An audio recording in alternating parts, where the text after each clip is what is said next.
Church, hanggat hindi dumarating ang Panginoong Hesus, ang simbahan ay may hinaharap na battle.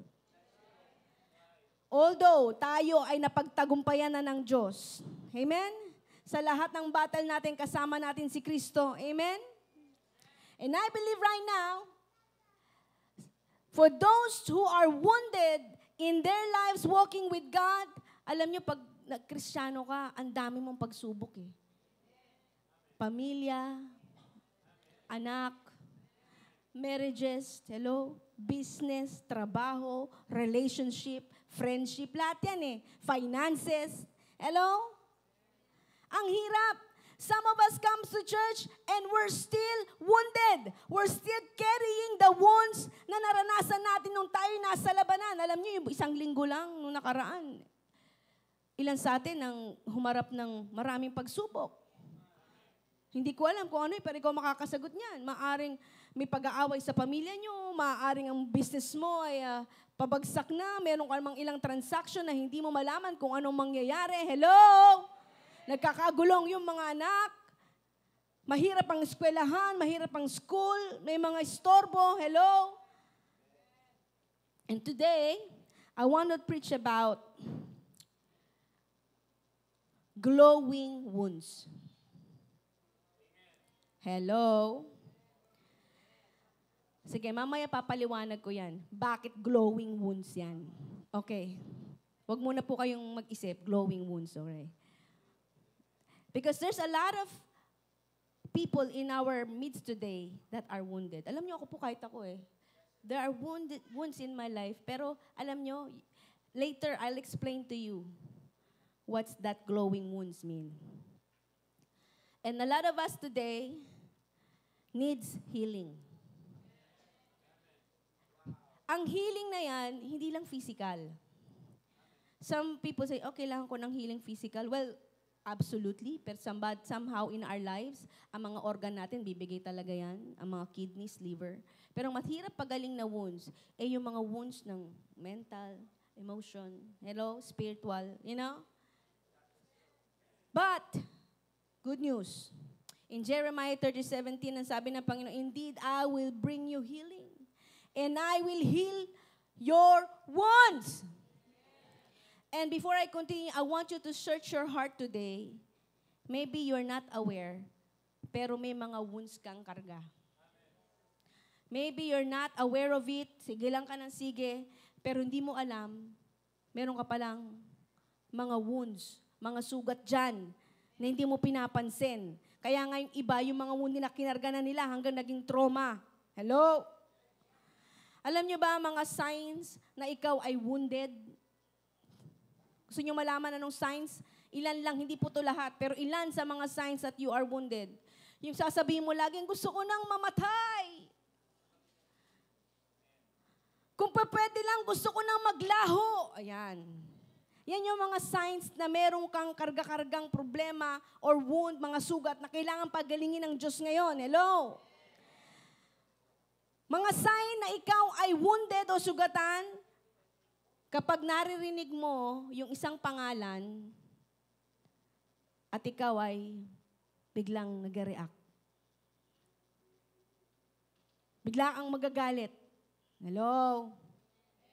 Or irritable ka. When a certain name is mentioned, you're like, ay, nako. Wag mo sasabihin yung pangalan na yan sa akin. Wag na natin pag-uusapan yan.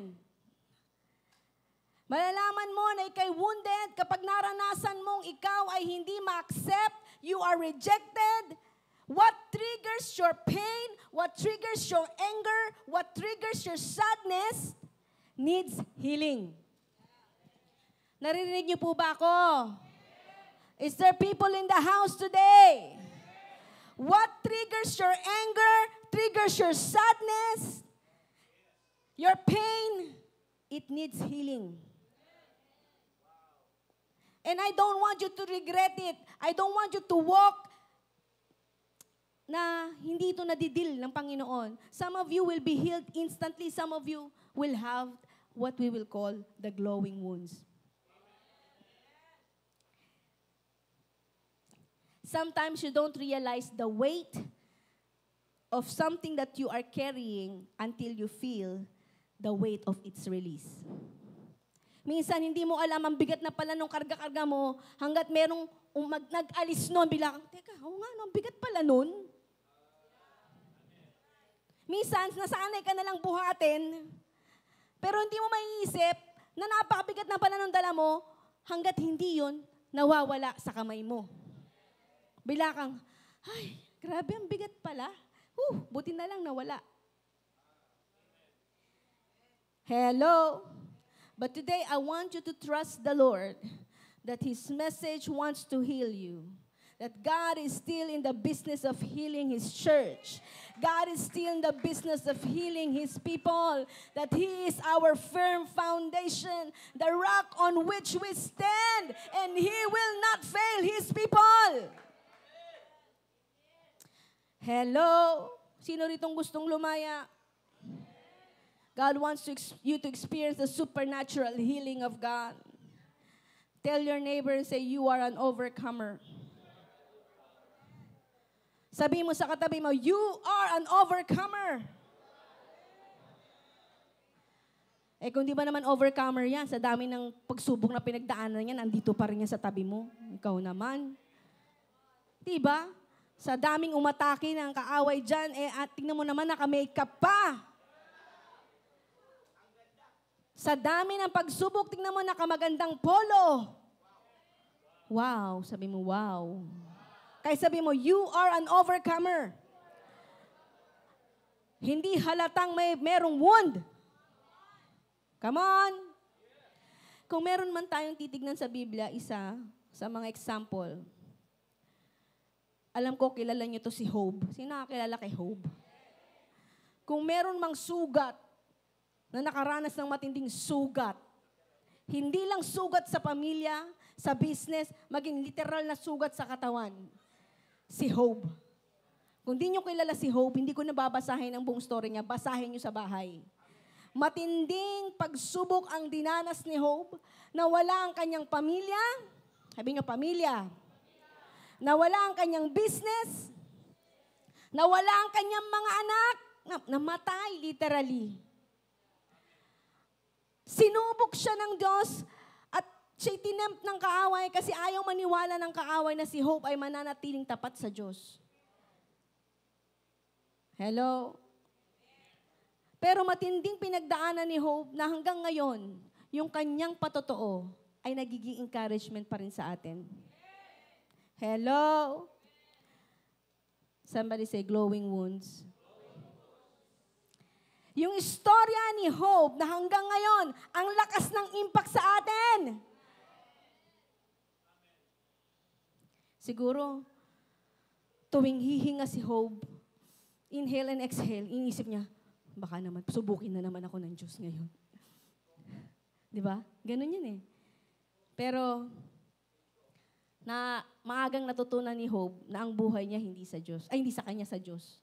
Sabi nga ng ibang mga rabbi, mga theologian, ang breath daw natin is nagsasabing, Yahweh. Inhale. Yahweh. Because siya ang ating breath. Yung mga taong hindi takot mamatay, alam niya ang buhay niya sa Diyos. No? Walang idea si Job, pero sabi doon, he lived for 140 years. After na ibalik ng Diyos sa mga blessings sa kanya, ibinalik ng Diyos yung mga nawala sa kanya, nabuhay pa siya ng 140 years. That means na yung kanyang grandchildren and great-grandchildren, naririnig pa rin yung istorya niya. At tayo, na hindi namang kaano-ano ni Job, ay nakikikwento na rin sa kanya. Kasi ganun katindi ang story ni Job. And here we are, 4,000 years later, we're still, diba, talking about Job. Hello? Alam niyo po, in 1862, there's been a greatest battle of civil war. In April 6, ang tawag po dito ay hellish warfare. At nung panahon na yon, sa sobrang tindi ng labanan, at i-shortcut ko na lang po, pinakamatinding battle ng Civil War, wala pang mga high-tech medicines. Kaya ang mga tao, dinadala at ina-amputate na lang bigla-bigla. Wala pang mga antibiotics noong mga time na yon. Ang tawag doon ay the Battle of Shiloh. Diyan po ay sa Pittsburgh. Marami pong mga sundalo ang namatay. Sobrang daming sundalong namatay at sobrang daming sundalong sugatan. Marami ang nakahandusay na mga sundalo pagkatapos ng labanan ang nakahandusay doon at hindi malaman kung paano sila ililigtas kasi kung meron mang mga doktor that time, maaaring 5 to 10 doctors na lang. But there are thousands of wounded soldiers lying nung panahon na yon. Pakinggan niyo po ako dito.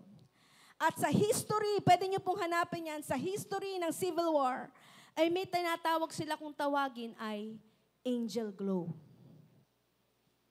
Kasi, nung pababa na ang sun, may mga sundalo na nabuhay. Unti-unting gumaling ang kanilang mga sugat kasi meron palang worm na pumasok sa mga sugat nila at yung sugat na yon ay nagniningning. Ang tawag dun sa worm na yon, luminous worm. Ayan. Yan yung pumasok sa mga sundalo. At ang akala ng mga, nung tinignan nila, at itong mga sundalo unti-unting gumaling at nakatayo, nalaman nila, at sila'y kumikinang, kaya nga in the history, ang tawag nila is angel's glow. Kasi naniniwala sila na may miracle na nangyari. Bakit? Nabuhay yung mga sundalo, wala namang gumamot. Yung mga tao, mga sundalo na hindi napasukan ng worm na yan, ay namatay. Pero sila, na may mga worm na yan, kung tawagin na angel's glow, ay nabuhay. Naging isang misteryosong kwento ito na ilang years, 2001 pa bago naintindihan nila na meron palang worm na pag pumasok sa'yo, nabubuhay lang siya sa isang certain temperature ng katawan mo kapag ikaw ay nasa battlefield, sugatan. At kapag nakuha niya yung temperature na yan, papatayin niya lahat ng bakterya sa katawan mo. Yan ang lalaban. Natagpuan na nila 2000 pa. 1862 pa yung war na yan. Doon lang nila na-research. Hello? And that mysterious angel glow had saved a lot of wounded soldiers. These are worms that kill and attack infectious worm din na pumapatay sa katawan. Yung mga non-glowing soldiers namatay. Pero yung mga glowing soldiers nabuhay. At ang bilis ng kanilang recovery. Hello? That bacteria that came to the wounds of the soldiers has become their antibiotics. Naintindihan nyo? Yun ang naging antibiotic nila. Nung panahon na wala pang antibiotic. Yung mga uod na yan. Na nagre-release ng glow, yung kulay blue na yan, na nagbuhay sa mga soldiers. You know what? I tell you. Hello? Church we are in a battlefield. The church is not an audience to be entertained, but an army to be empowered. Hello? Church, we're not here to be entertained. We are here to be an army of God.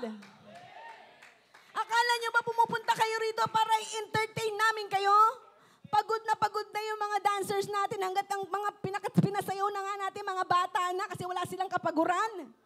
Para lang pasayawin kayo, pakantahin sa Diyos. This is not a place para manood kayo ng sine. This is a place where God will empower you. Come on, church. Mabuhay kayo. There is a dying world out there. It doesn't matter if you are wounded today.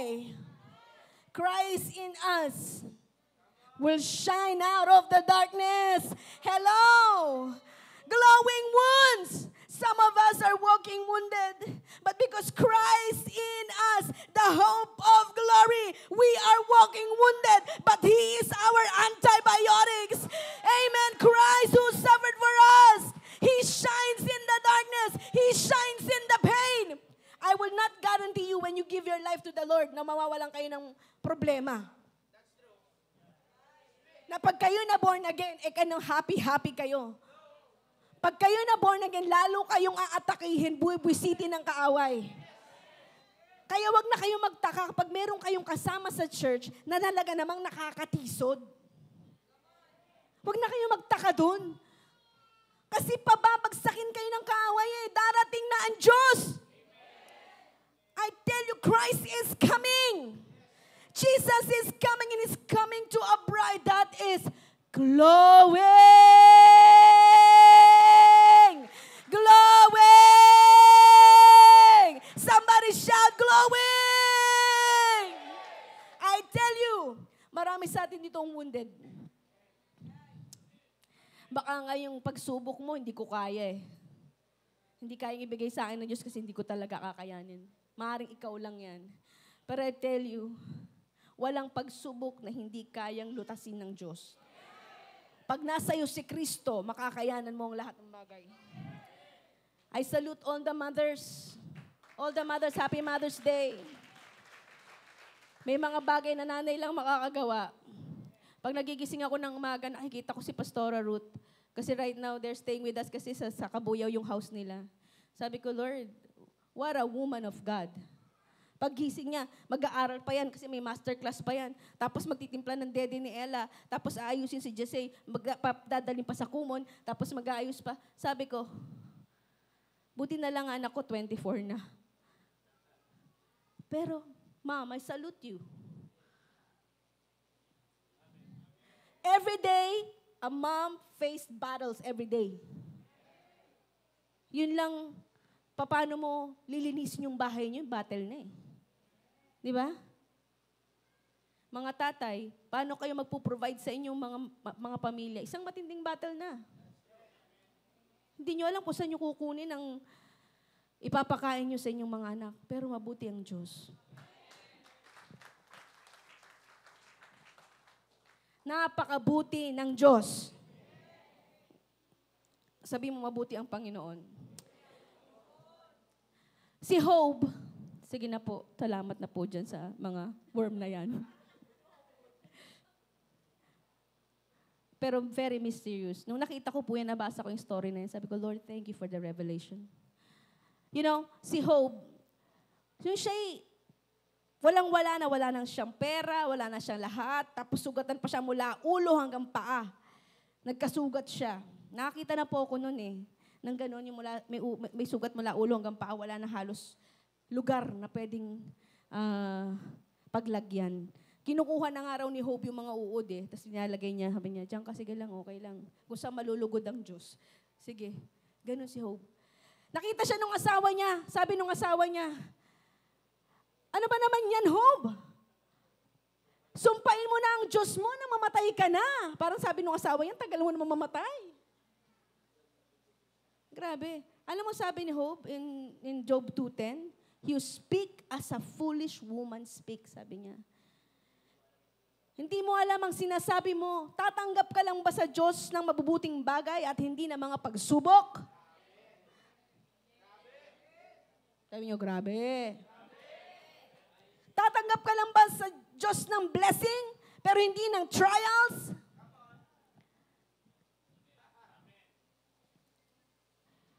And sabi dito sa Job 2:10, you speak as a foolish woman speaks, he told her, should we accept from God only good and not adversity? In all this, makinig kayo, in all this, sa kabila na siya inuusig ng kanyang asawa, sabi, in all this, Job did not sin in what he said. In the midst of adversity, in the midst of being attacked, being wounded, Job, glow.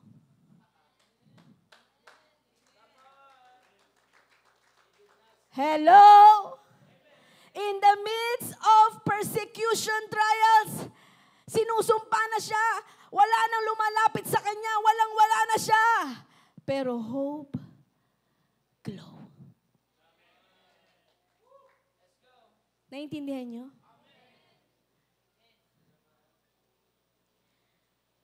Nag-glow lang si Christ sa atin sa panahon na mahina tayo. In my weakness, He's my strength. Kaya natin nararanasan ang mga pagsubok na yan para si Kristo ang makita sa atin. I tell you, church, God does not waste your pain and your suffering. Like I said, I cannot promise you, you won't go tough things. You won't go through tough things. You won't go trials and tribulations and tragedies, pains and sufferings. But I promise you, if you let Christ in you, stay in you, God will help you through it. Hello? In the midst of the pain and in the darkness, in the battlefield, na halos wala ng antibiotics, if you let Christ come in your life, you will glow. Alam nyo, yung mga nakakaranas ng mga matitinding pagsubok, sila lang nakakaintindi sa mga taong nakakaranas din ng matinding pagsubok. Yung mga broken marriages, hindi mo maintindihan yan hanggat hindi mo naranasang magkaroon ng broken marriages. Yung mamatayan ng minamahal, hindi mo maintindihan talaga yung pain niyan hanggat hindi ka mamatayan. Yung matinding kahirapan, hindi mo talaga alam kung ano yung matinding hirap hanggat di mo nararanasang nagkakalkal ka ng basura, makakain ka lang. Hello? Maraming tao ang mamamangha at titingin sa'yo, maririnig nila yung testimony mo. Nagliliwanag ka sa kabutihan ng Diyos at yung pinagdaanan mong pagsubok ang maglalapit sa kanila sa Panginoon. Kasi sa kabila ng broken marriages, sa kabila na halos hindi na kayo magkaunawaan ng iyong anak, ng iyong mga asawa, sa kabila ng ikay inuusig, hello?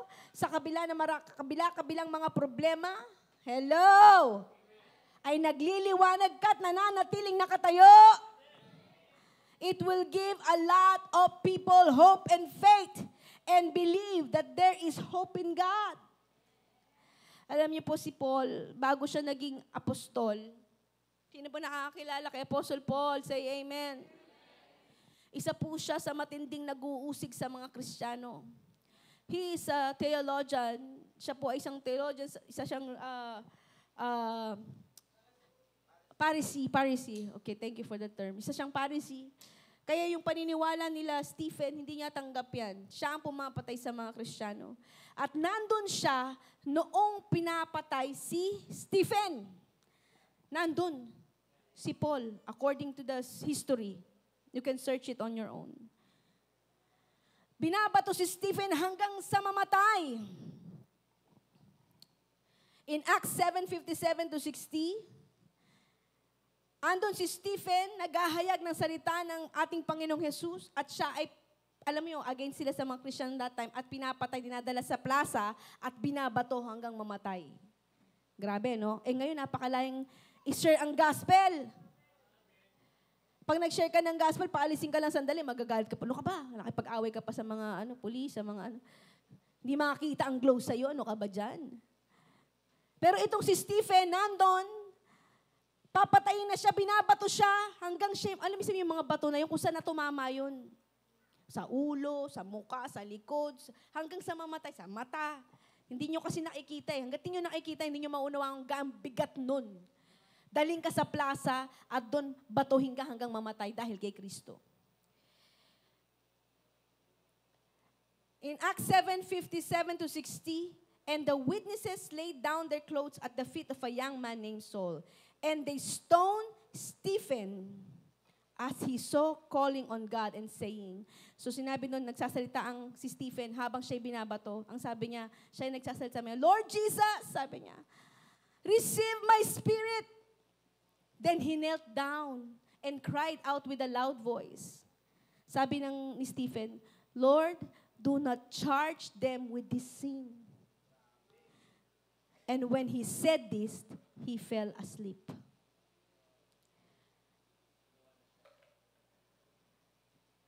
Sa panahon na siya'y binabato at inuusig, ang sabi niya, Lord, huwag mong hayaang silang magbayad ng mga kasalanan ginagawa nila ngayon. Grabe, no? Patawarin mo sila. At siya'y namatay. Siya'y nakatulog. Hindi nga sinabing namatay, natulog. Kasi alam natin, ang kamatayan sa mundo, hindi permanent. Hello? Sabi niya, Lord, do not charge them with their sins. You know what? When you change your why to forgiveness. Naintindihan nyo? Kung papalitan nyo, bakit nyo ako binabato? Bakit nyo ako inuusig? Bakit nyo ginagawa sa akin to? Bakit, Panginoon? Kung papalitan nyo yung bakit nyo ng Lord, patawarin mo sila. Hindi nila alam ang kanilang ginagawa. Hello? Then you will begin to glow. Alam niyo si Saul, nakita ng Diyos yung puso ni Stephen. It touched the heart of God. That the same light that glows in Stephen is the same light that hit Paul in the road to Damascus. Nung si Paul ay papunta sa Damascus, may isang ilaw. Because in the next chapter, yung taong bumabato kay Stephen ay naligtas sapagkat si Stephen naging isang matinding patotoo kung paano maging Kristiyano. At nandun si Paul, papunta siya sa Damascus at nakakita siya ng isang light. Hello? And Paul got saved. He wrote half of the New Testament. Grabe, no? The same man who did crime after crime after crime against Christ is the one who wrote the Bible for us to be reading right now.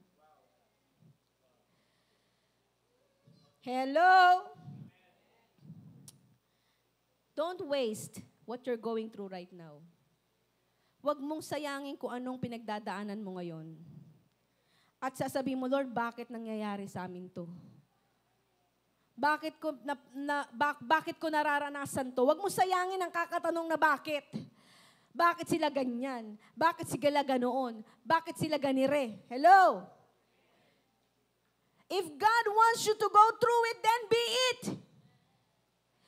Be still and know that He is God. Siguro iniisip ni Stephen, Lord, ba't mo ginagawa sa akin? Hindi niya alam. Out of that history, out of that story, Paul will raise up. Hello? Alam niyo po, gusto ko lang kayo encourage today. The enemy does not fight fair. Ang kaaway, magulang yan. Magulang pa sa magulang. Hindi siya titigil hanggat hindi ka sugatan, hindi ka discouraged, hindi ka mabackslide, hindi ka duguan. Hanggat hindi niya nasisira ang mga anak mo, gagawin lahat ng kaaway, magkahiwa-hiwalay kayo. The enemy does not fight fair. Pero sasabihin ko sa inyo, Christ came to give you life, to give you hope, and have it abundantly. Greater is He that is in us than he that is in the world. Hindi nyo ata naintindihan eh. Naintindihan nyo ba? The enemy's goal is to kill you. Kill your vision, kill your joy, kill your hope. Patayin yung paglilingkod mo sa Panginoon. Patayin ang mga pangarap mo sa Diyos. Patayin ang joy mo. Alam mo, pinakamalungkot sa isang tao, yung born again ka na, pero hindi ka masaya. Ang lungkot nga. Lakas ng amen niya, di ba? Grabe. Ang pinakamasaklap na maranasan ng Kristiyano, yung born again ka na, nakilala mo na si Kristo, napakalungkot mo pa din. Why? Merong example sa Bible niyan eh. Si David, sabi niya, Lord, he never lost a battle. David never lost a battle. Only once. Nung bumigay siya kay Bathsheba. Sabi niya, Lord, hindi ako nagkasala kanino man. Sa'yo ako nagkasala. He prayed. Sabi niya, Lord, create in me a clean heart. Create in me a clean heart, O God. And renew a right spirit within me. Cast me not away from your presence. And lead not into temptation. And restore unto me the joy of thy salvation. Hindi kaya ni David eh. Alam niyang mahal niyang Panginoon. Alam niyang mabuti ang Diyos. Pero sabi niya, Lord, huwag mawala yung joy na mula sa putik niligtas mo ko. Mula sa kawalan, nandito ako ngayon. Mula sa buhay na magulo, binago mo ko. Do not let the joy mawala sa paglilingkod. Hello? You know how the enemy operates? He operates like how he operates with Job. Lahat ng parte ng buhay mo susubukin. Gusto mo maglingkod? Tatapatan ka ng matinding trabaho na hindi ka makakapaglingkod. Gusto mo magbigay sa Diyos? Bibigyan ka ng mga bills, ng mga dapat bayaran, hindi mo naman dapat bayaran. Lalabas ang Shopee sa Facebook mo, lalabas ang Lazada, ting, ting. Ang rami. Gusto mo maging blessing na uwi sa kung anong-anong mga deliveries. Maliliit na bagay, di ba? Pero paano pag sinubukan ng Diyos sa isang matinding pagsubok? Pero alam niyo ba, everything that happens, dito ako mag-ending. All things work together. Narinig niyo ako?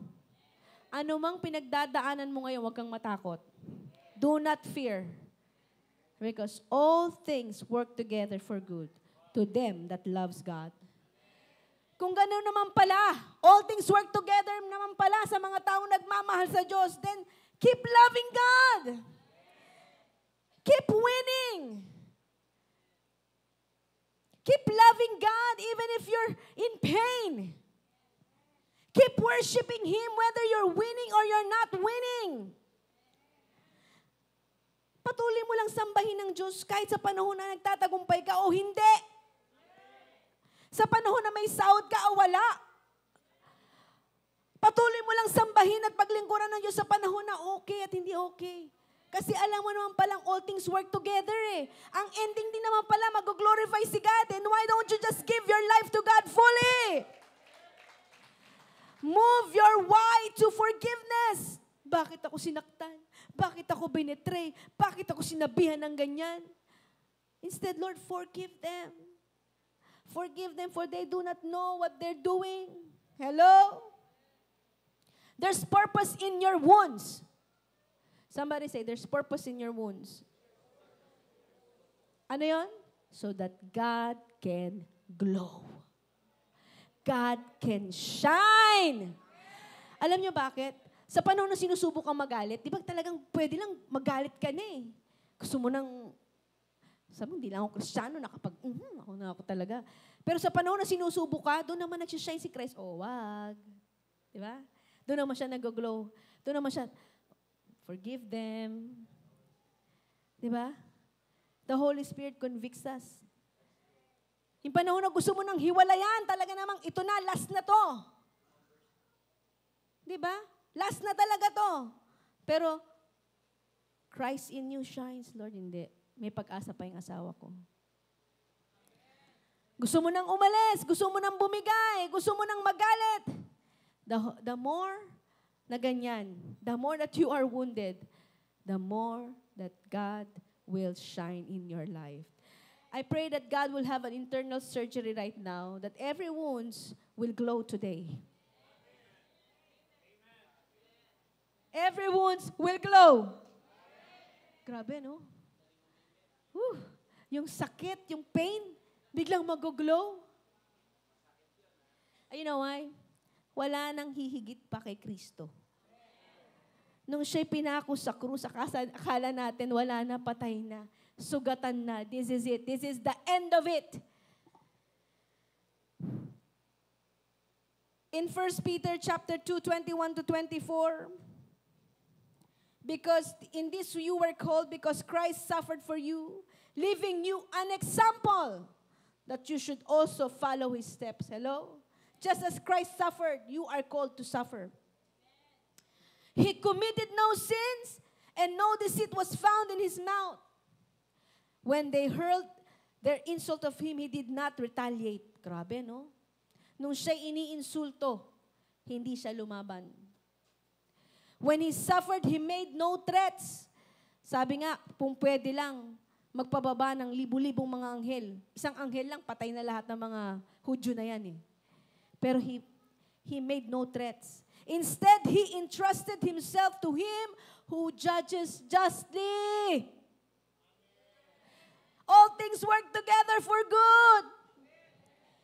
Sabi dito, Jesus Christ, he himself bore our sins in his body on the cross so that we might die to sins and live for righteousness. And by his wounds, by his stripes or wounds, you were healed. Amen. Somebody shout, Amen. Dahil sa pagkakapako sa ating Panginoong Jesucristo, napakadaming sons and daughters. Ikaw na yung kasama ka. Kasama ka sa tagumpay ni Kristo. Kasama tayo sa tagumpay ni Christ. Sabi mo, ay grabe. Sobrang blessing. Amen. Hindi natin kaya, I tell you. But you got to hold on to Jesus. He is the glow in your wounds. He is the light that never dim. He is the light that shines even in our darkest, even in our suffering. At ngayong araw na to, nakakakita ako ng mga wounded soldier of Christ. And I tell you, huwag yung maliitin yung mga wound na yan. Kasi from that wound, Christ will shine. Let's all stand up. Glorify the Lord. Come on, shout the shout of praise. He is our firm foundation. The rock on